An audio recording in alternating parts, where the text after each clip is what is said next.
fois over le twice niveau qu'elle the produisait amount à la that they même would normally période en produce 2021. during the same period in À titre d'exemple de cette 2021. production As an accrue, example of this au cours increased du mois production, de novembre during seulement, November, un total de a total of 1,1 million d'unités de 1 produits million Advil units pour of enfants product de of Haleon Advil products for auront été children mises will à have been la made disposition des available pharmacies et to détaillants canadiens. pharmacies and Canadian Il s'agit d'un retailers. montant This important is an par rapport à la important amount production if we look mensuelle at moyenne monthly habituelle du production, secteur average des production analgésiques au in the pays. sector of analgesics Cette offre in Canada. accrue This increased s'ajoute à supply l'augmentation adds de to the l'importation increase of d'urgence d'environ 1 emergency million imports of d'unités about 1 annoncées la semaine million dernière, units dont la announced last distribution est week, and présentement en cours au the Canada. distribution is currently Une underway. augmentation An additionnelle d'environ additional 500 increase 000 of about unités est 500,000 prévue dans les units is 3 prochaines foreseen over the semaines. next 3 weeks. Alors que nous continuons d'approuver We continue l'augmentation de to improve the l'importation increase d'urgence of analgésique pour les emergency pharmacies et importation les of détaillants, analgesics for les travaux se pharmacies and poursuivent retailers. aussi Work pour is also s'assurer que les underway hôpitaux to make sure pédiatriques that sont pediatric bien hospitals approvisionnés et are en well mesure de supplied gérer la and are pénurie. able de gérer la to do pénurie, something pardon. to manage this shortage. Une cargaison d'acétaminophène d'Australie est aussi en route vers le Canada pour sécuriser l'approvisionnement de nos Product is hôpitaux. underway from Voilà de bonnes Australia. nouvelles. This is a Cependant, good news étant story. donné que la However, demande continue given d'être that élevée, demand continues nous to be encourageons very les familles high, à we n'acheter que encourage ce dont families elles ont to purchase besoin only afin what they d'éviter le need in order gaspillage to et de avoid s'assurer waste que les and autres to make sure familles that aient other également families accès will à ces also have médicaments. access to Let me this repeat in medication. English. Thanks to close collaboration with our industry partners, a record number of children's analgesics are currently being manufactured across the country, with some companies producing twice as many units as they did at the same time in 2021. As an example of this increased production, during the month of November only, a total of 1.1 million units of children's Advil products from Haleon will have been made available for the Canadian market. This is a significant amount versus a typical November. This is exactly the type of news that Canadians want to hear. That this children's pain medication is being domestically produced for Canadians. This increased domestic supply is in addition to the more than 1 million units announced last week, distribution of which is currently underway across Canada. An additional importation of around 500,000 units is scheduled for the next 3 weeks. As we continue to approve increased supply to community pharmacists and retailers, work continues to ensure pediatric hospitals are well stocked and in a position to manage the shortage. Over the coming days, an additional shipment of important acetaminophen from Australia will be coming into the country to secure our hospital supply. This is, again, welcome news. However, since demand continues to be high, we encourage people to buy only what they need in order to avoid wastage and help ensure other families and other sick children have access to these medications too. Looking ahead, we are working to find longer-term solutions with provinces and territories, industry and stakeholders, and such as pharmacists and children's hospitals. Although the cold and flu season is off to an early start this year, as we just heard, there is a lot we can and should do to protect our children and our communities. First and foremost, I urge everyone to get vaccinated against both COVID-19 and the flu. These vaccinations are safe, effective, and available all across the country at pharmacies, doctors' offices, and clinics. Anyone 6 months of age and older can receive a COVID-19 and a flu vaccines. In addition to vaccination, we encourage everyone to wear a mask in crowded areas and to stay home when sick. This will help ease the pressure on overburdened hospitals and doctors' offices. We need to do everything we can to stay healthy, to protect our most vulnerable, young and old, and to protect our health workers. With that, I would like to end on a very positive note. Last week, we reached an exciting milestone in the history of Canadian healthcare. A week ago, the legislation introducing the Canada Dental Benefit received royal assent. The interim Canada Dental Benefit will give eligible parents and guardians direct payments totaling up to $1,300 per eligible child under 12 to support the cost of dental care services. Families will be able to apply for this benefit in just a few days on December 1st. It is estimated that this groundbreaking benefit will support up to 500,000 children. This benefit is a first step towards a more comprehensive Canada-wide dental program. En terminant, je voudrais terminer sur une note très positive. I'd like to end on a very positive note. Last week, an des soins de important santé step au in the pays history of a été healthcare in the franchi country lorsque la loi was introduisant l'allocation completed when dentaire we canadienne adopted the a reçu Dental la Care sanction Act, royale. and it La received a prestation royal dentaire assent. canadienne The Canadian provisoire dental permettra benefit aux will parents allow et tuteurs parents admissibles and d'accéder à des guardians paiements to directs obtain totalisant direct jusqu'à payments $1 up 300 to par enfant de moins de $1,300 12 per ans child, pour couvrir les less coûts than de 12 years services of de soins age, to dentaires. have access to Les familles dental pourront care commencer à services. demander cette They will be prestation dans les able prochains to jours, soit le 1er décembre. have On access estime que cette as of prestation December the 1st. soutiendra jusqu'à 500 This 000 benefit enfants. will help Cette support up to prestation est la première 500,000 étape children. vers un This programme benefit dentaire is the first canadien step plus complet. towards a more complete Thank Canadian you. dental care Merci, program. Miigwech. Thank you. Nous serions maintenant heureux de répondre à vos questions. Thank you. We'll start in the room with any questions, and then we'll move online. If you're on the Zoom right now and you have any questions, please use the raise hand function. Alors, nous allons commencer dans la salle. Après, nous allons We will start in the room, prendre les questions en ligne. and then Si we vous will êtes go en to ligne, online s'il vous plaît, questions. utilisez la fonction lever la Please main. use the We'll hand raise start with function. Kevin Gallagher in the room. Good morning. Thanks for taking my questions. My first question, I believe, is for Health Minister Duclos. So you mentioned that there are more shipments of Australian acetaminophen coming to help hospitals. Last week, we heard there were more than 1 million doses or bottles, I should say, more than 1 million bottles of children's medication, mostly ibuprofen and acetaminophen, that was supposed to arrive and start to be on shelves early this week. So I guess my question is, where are these doses right now? And how much of this dose from Australia is included in that 1 million bottles that was announced last week? Or is this additional children's medication that we're sourcing from foreign sources? A great question. Thank you. Two different answers. First for community pharmacists and second for hospitals. Community pharmacies first. The average demand for analgesics across Canada in a normal year is about between 300,000 and 400,000 units. That is the average demand. The current demand is a lot larger, as we know, because of the respiratory viruses that circulate across Canada.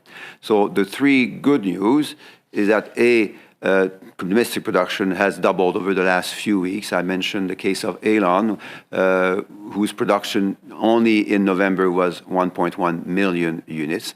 Second, as we announced last week, a special importation of more than 1 million units has been arriving and has now arrived in Canada. It's in Canada and is being distributed to pharmacies and will shortly, if not already happening, appear on shelves and help replenish the stocks that have been going down over the last few months. In addition to that, the third news is that in the next 3 weeks, there will be an additional special importation of about 500,000 additional units. So all that put together, people can see that both domestic production and special importations are significantly enhanced, and that's the right thing to do because demand for analgesics, again, is very strong. For hospitals, it's a separate system. Hospitals typically, and will keep doing that, procure their own analgesics. So the delivery of Australian analgesics is sent directly to those hospitals and is en route now, is being shipped to Canada as we speak. When do we think that demand will actually be met? There are still shortages despite these big efforts to bring in foreign product. I mean, are there other measures that need to come in? Do local municipalities or provinces need to consider mask mandates during this severe respiratory season? Perhaps that's also a question I'd ask to the doctors here. But when do you think that these shortages we see on shelves will stop? The aggregate supply / importation has been significantly increased over the last few weeks, and that's why people are starting and will start to see the difference on pharmacy shelves. The issue, obviously, is that the stocks of analgesics have fallen significantly in the last months, starting in the summer. And as we heard, the circulation of respiratory viruses is at a level that hasn't been seen in many years and is above the expected levels at this time. So demand is very significant. The stocks have been falling in the last few months. Fortunately, both domestic production and significant levels of importations of analgesics are helping and will be helping address those challenges. Thank you. We'll start with taking questions from the Zoom link. We will start with Stephanie Levitz from the Toronto Star. Good morning. Thank you for taking my questions. I wanted to start off, Minister Duclos, something you said before about that it's good news that domestic production is increasing for Canadians. By that, are we to understand that there was a point at which these companies were producing in Canada but exporting doses, therefore contributing to the shortage we have? For details of how domestic production has been allocated, I would possibly turn to Dr. Godard. I wouldn't know, Dr. Godard, if you would know those details. My understanding is that domestic production has been largely, it's not exclusively used for domestic consumption in the recent years. Thank you, Mr. Minister, and thank you for the question. Some companies in Canada produce products for Canada. Some companies in Canada produce product from Canada and for export. Some of the business models, you have to understand, follows this principle. A manufacturer will produce, for example, a liquid format in Canada, and a manufacturer will produce another format perhaps in the United States. And so in their distribution model, they may ship out some of the liquid format to other countries, and they would import, for example, the tablet format to Canada. In the context of our economy and how we consume drugs, it's actually of our benefit because we import more products that we actually export. I would also like to add that this would not have added pressure to the current shortage of analgesics that we're seeing here. Thank you. Thank you. And just as my follow-up, I wonder if you have demanded or received any assurances from retailers that the price point for these drugs will remain as it has always been. I mean, obviously, basic economics, right? When you have scarce overwhelming demand and not a lot of supply, the price tends to go up. And I wonder what kind of conversations have been had to assure that that doesn't happen, or should people expect that the price, in fact, will go up? Dr. Godard, would you like to speak to that particular point? Thank you for the question. So there has been some reports of, for example, websites offering the product at higher prices. Health Canada has been working with these web platforms to really look to ensure that that doesn't happen. And so far, we've gotten a lot of cooperation. These ads are being taken down because, for example, Amazon does not support that type of price gouging. Thank you. Thank you. Next, we'll go to Lisa Fleuron, Radio Canada.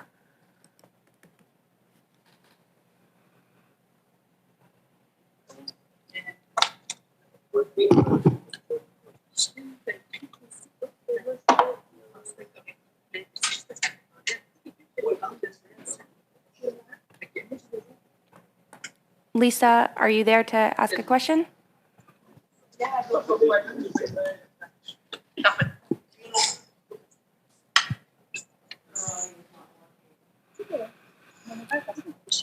Sorry, Lisa, we can't hear you. In the meantime, we will go to Nicole Ireland from CBC, and Lisa Fleuron will try to come back to you. Hi, can you hear me?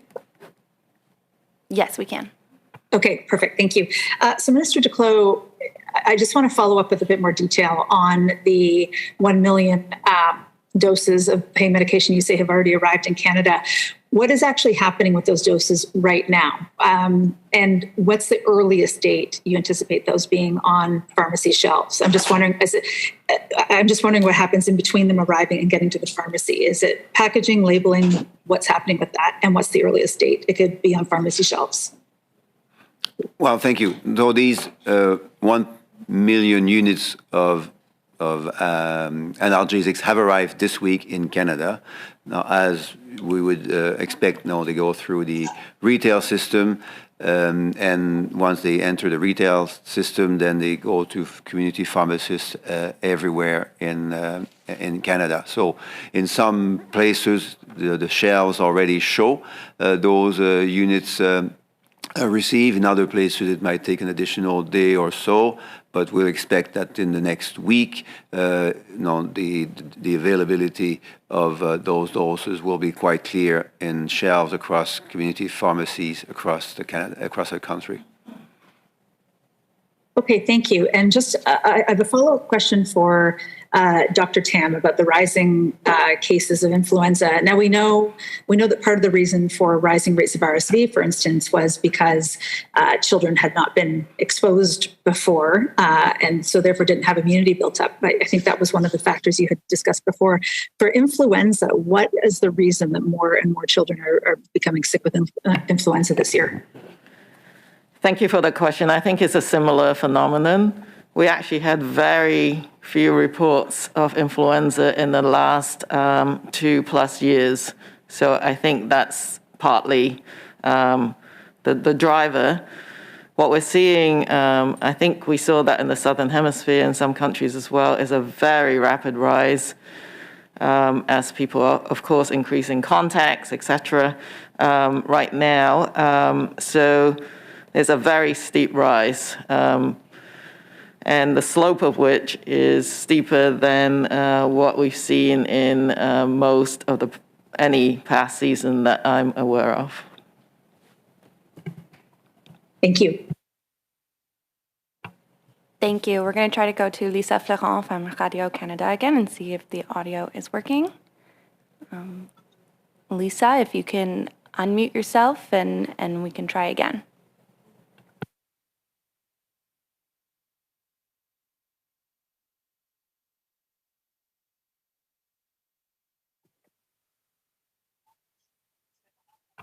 Oui, bonjour. Est-ce que vous Hello, m'entendez? do you hear me now? Yes, we do. Oui, excusez-moi, c'est Stella Dupuis de Radio-Canada. Il y a eu un problème au niveau du nom. Stella Dupuis Mais ma from question est pour le ministre My Duclos. question is for Minister Monsieur le Duclos. ministre, le gouvernement du Québec a annoncé aujourd'hui la vaccination contre l'influenza à l'ensemble de sa population, qu'elle allait offrir ça gratuitement. Je voulais d'abord obtenir votre réaction à cette annonce de Québec. Et est-ce que le gouvernement fédéral compte faire quelque chose pour appuyer les provinces? Announcement by Quebec, and are you able to do Merci something pour la question. more C'est to une très support bonne nouvelle. provinces? Thank you. This is very good news. L'accès à une vaccination gratuite to contre free la grippe vaccination va against faciliter et certainement encourager beaucoup de gens à se faire vacciner contre la grippe. Le Dr Tam et le Dr New ont dit il y a quelques instants que nous sommes présentement à un niveau de circulation des grippes qui est très préoccupant. Et les Québécois, comme les autres Canadiens, vont vouloir se protéger en plus grand nombre en ayant accès à la vaccination contre la grippe. Et je connais personnellement des gens très proches là, qui hésitaient à aller se faire vacciner dans les derniers jours et les dernières semaines parce qu'il n'était pas clair pour eux s'ils avaient droit à une vaccination gratuite. Et avec l'annonce de ce matin, je pense que ces gens-là vont vouloir aller se protéger et protéger les gens autour d'eux.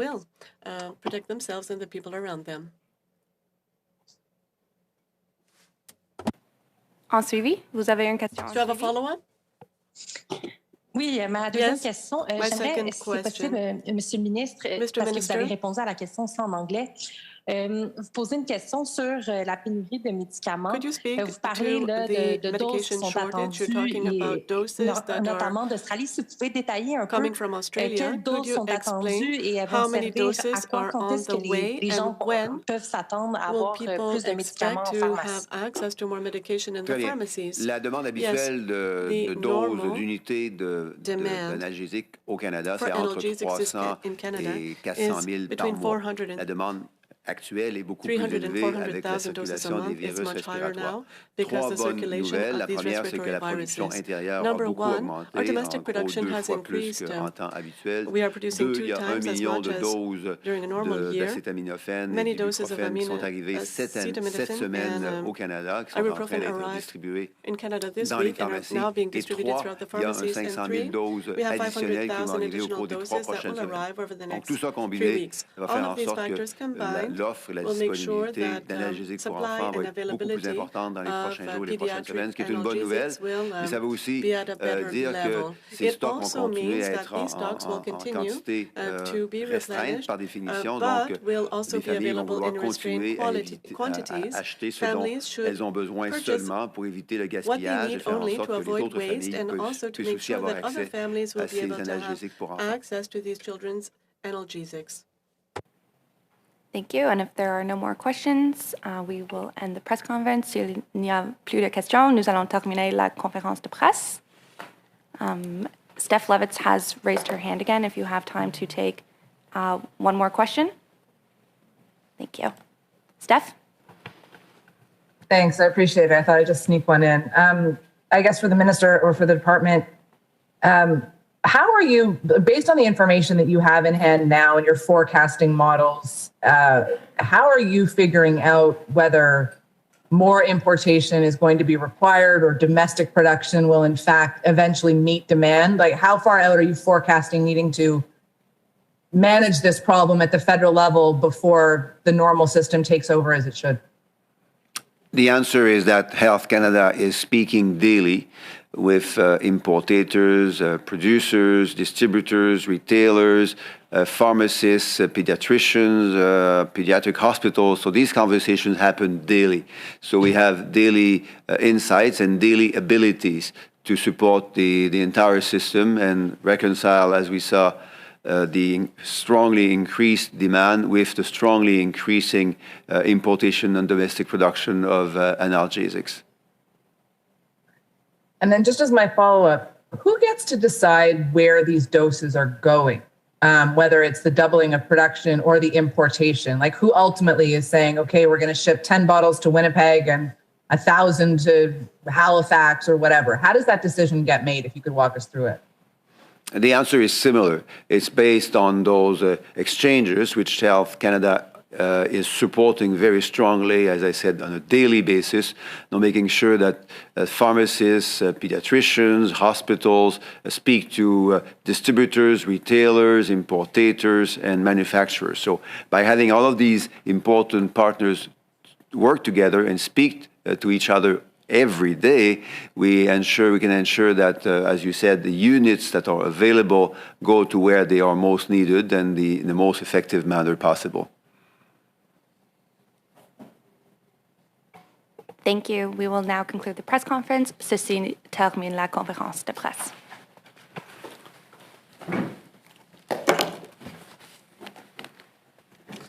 Recording stopped.